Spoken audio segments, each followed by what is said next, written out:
Ṣe Odun Agemo ìyẹn fún wọn fọ ọmọ ilé rẹ̀ wẹ̀ wà Odun Agemo náà dọ̀ wọ́n bó ti rí.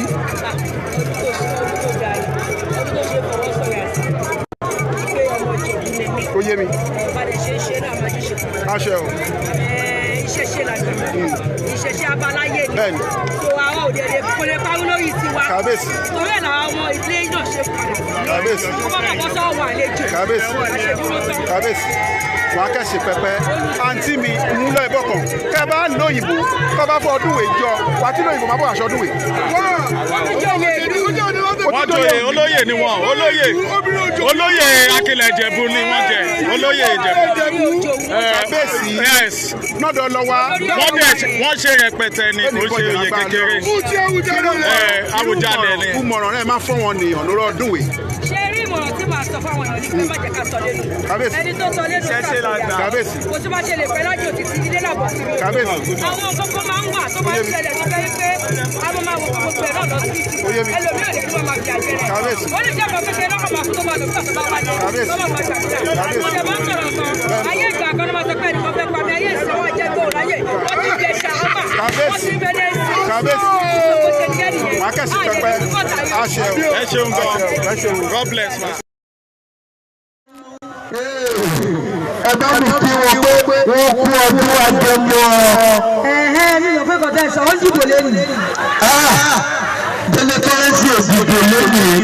Nítorí chairman ni wọ́n nítorí chairman Ọ̀yọ́ state àti national àtúrò ìdòwò ìyá ni wọ́n. Mo sọ̀rọ̀ sọ́tò. Màmá ló network. Ẹ bá mi kí Délé kọ́rẹ́sì.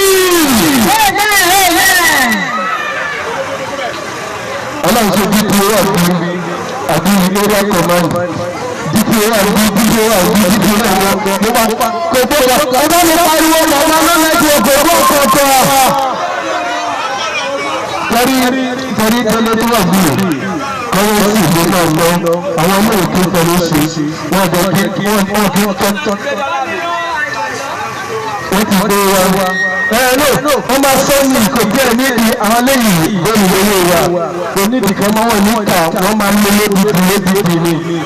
Ọdún bá bí Bọ́lá òjòjò bí lórí ibi ìlàwà ìsàlẹ̀ máa bọ̀ straight down ìsàlẹ̀ ìlàwà.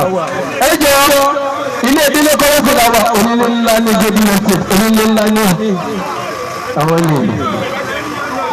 Àwọn ló sọ̀rọ̀ lọ́wọ́ pẹ̀lú àbúrò yìí.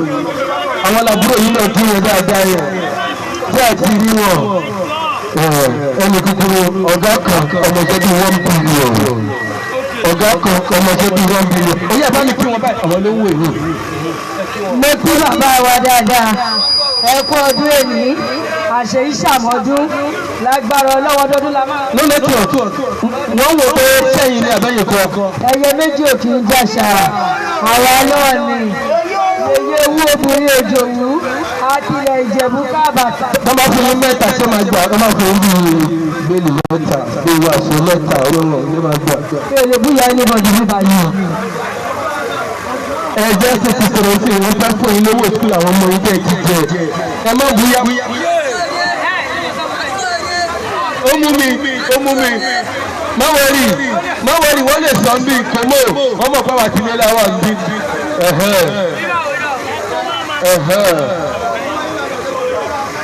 Ó ti gbà ọmọ wọn ni kòmó ó kù kọ ẹ̀ tí Fábò kí Ìjẹ̀bú lówó kí ni mo ṣe fún Délé kọ́rẹ́nsì torí Ọlọ́run. Bẹ́ẹ̀rẹ̀ ṣe rí mi pé mo wà lẹ́gbẹ̀ẹ́ aláyé wọ́n á ti máa wo wípé owó dídí oṣù kan mo máa gbà lọ́wọ́ Délé kọ́rẹ́nsì. Bàbá mi ò yẹ jẹ́ kí n gbà lódìdí ní ọ̀pọ̀jọ́ mẹ́ta. A máa gba lọ́yọ̀ state, a máa tún gbà lẹ́jẹ̀bú state, a máa gba Tabatúndé kò bá a ṣe ń gbà káàkiri nìyẹn. Lónìí tó ẹ bá mi kí wọn, ẹ kàn bá mi kí wọn. Ṣé kò ṣọ́ọ̀kì o?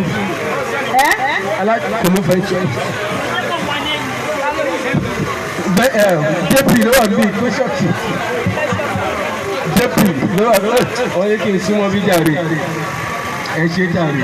sẹ́rí ní tí mo sọ ò ní wípé kó wọ́n dàbí pé mo gbowó ní kọ̀rọ̀ mo wá ti bá àpò ní gbangba ẹ bá mi kí gbogbo ọmọ ìlú jọ́kọ́ yà yín kẹ́ ẹ rí fídíò ṣe.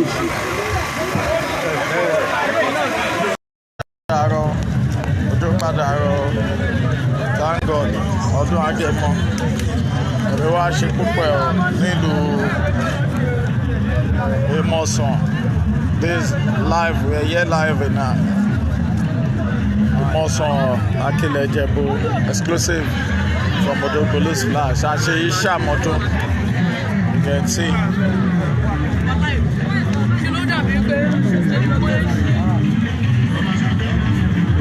IMOSAN is rocking.